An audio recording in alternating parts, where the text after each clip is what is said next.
Hi అండి, అందరికీ good morning అండి. నేనైతే ఈరోజు సాంబార్ అయితే చేసుకున్నా. సాంబార్ కోసం అయితే పప్పు కుక్కర్లో కడిగేసి విజిల్స్ అయితే పెట్టుకున్నానండి. పప్పు ఉడికేంతసేపు అయితే నేనైతే ఇక్కడ కూరగాయలు అయితే అన్నీ తరుగుతున్నానండి. అన్నీ ఫ్రిడ్జ్లో మిగిలిపోయిన కూరగాయలు అన్నీ ఉన్నాయండి. అందుకని ఇంకేం బాగున్నాయి బాగాలేవు అన్నీ చూసుకొని అన్నీ కట్ చేసి పెట్టేసుకున్నానండి. ఇప్పుడైతే గిన్నె వేసుకొని అందులో ఆయిల్ వేసుకొని పోపు దినుసులు వేసుకొని ఆనియన్ పచ్చిమిర్చి అయితే ముందుగా వేసేస్తున్నానండి. తర్వాత ఇంకా క్యారెట్ ఇవన్నీ వేసుకొని క్యారెట్ ఆలుగడ్డ ఇంకా అన్ని వెజిటబుల్స్ మొత్తం కడిగినవన్నీ మొత్తం వేసుకొని మంచిగా కలుపుకున్నానండి. కొంచెం నూనెలో కొంచెం సేపు ఫ్రై అవ్వాలి కదా, అందుకని ఇంకా కొంచెం సేపు వేసి మొత్తం కలిపెట్టుకున్నానండి. ఒకటెనక ఒకటి వేసేసుకొని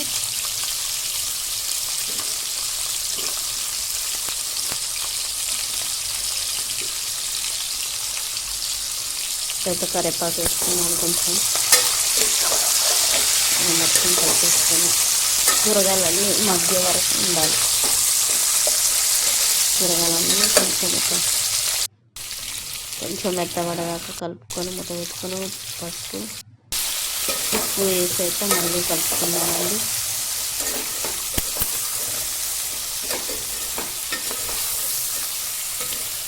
మొత్తం మిక్స్ అయ్యి ఉప్పు పసుపు వాటి ముక్కలకి పట్టేంత సేపు కలుపుకొని నీట్గా మూత పెట్టేసి సేపు ఉడికించి మళ్ళీ తీసేసి కొంచెం కుక్ అయినాయి కదండి ఇప్పుడు అప్పుడుకంటే.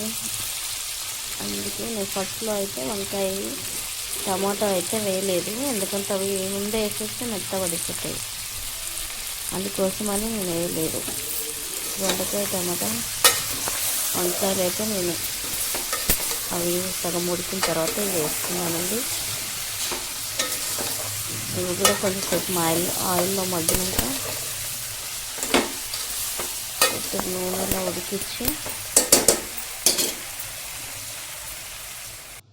తర్వాత అయితే మూత పెట్టుకున్నాను. మళ్ళీ కొంచెంసేపు ఉడికినాక తీసేసి మళ్ళీ ఒకసారి ఒక 2 నిమిషాలు కలుపుకొని కూరగాయలన్నీ ఇప్పుడైతే ఉడికించి పక్కన పెట్టుకున్న పప్పు అయితే ఉంది కదా, ఆ పప్పు వేసానండి. పప్పు వేసి మొత్తం కూరగాయలకు పట్టేంత వరకు మొత్తం కలుపుకొని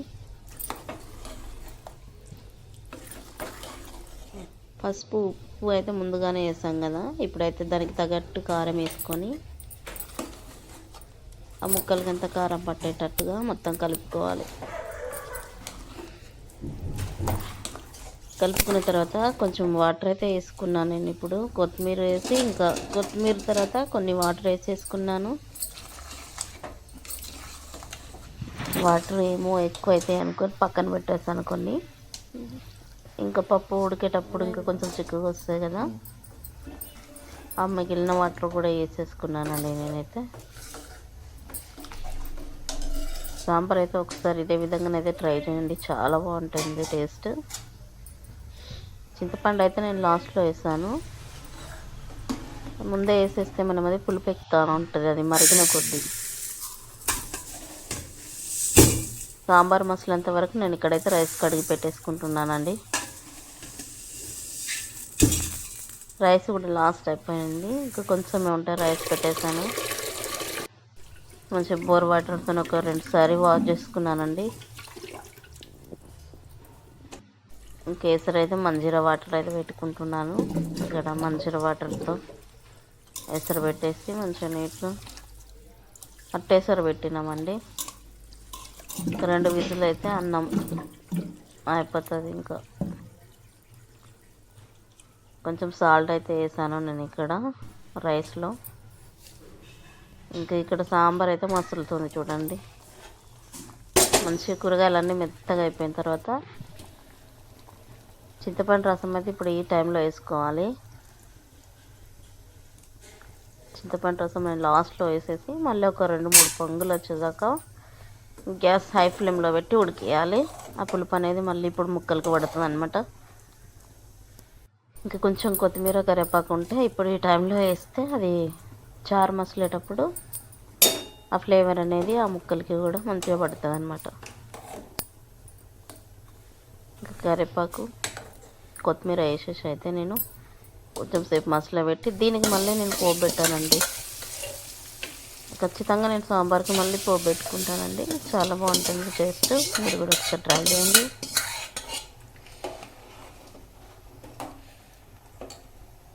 ఇంక ఇప్పుడైతే సాంబార్ మసాలా అండి, ఎంటీఆర్ సాంబార్ మసాలా అయితే నేను వేసుకున్నాను.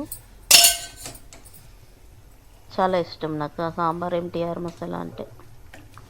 ఇప్పుడైతే ఆకలేస్తుందండి. నేను సాంబార్ ఎలా ఉందని టేస్ట్ చేస్తాను. ఎంత మంచి టేస్ట్ అంటే సూపర్ అయిందండి. టేస్ట్ అయితే నాకు నచ్చింది, చాలా బాగా నచ్చింది. అప్పుడప్పుడు అది ఉప్పు కారాలు ఎక్కువ తక్కువ అయితే కానీ పర్ఫెక్ట్ వచ్చేసిందండి. ఈసారి అయితే నచ్చితే లైక్ చేయండి, షేర్ చేయండి, సబ్స్క్రైబ్ చేయండి. Bye friends.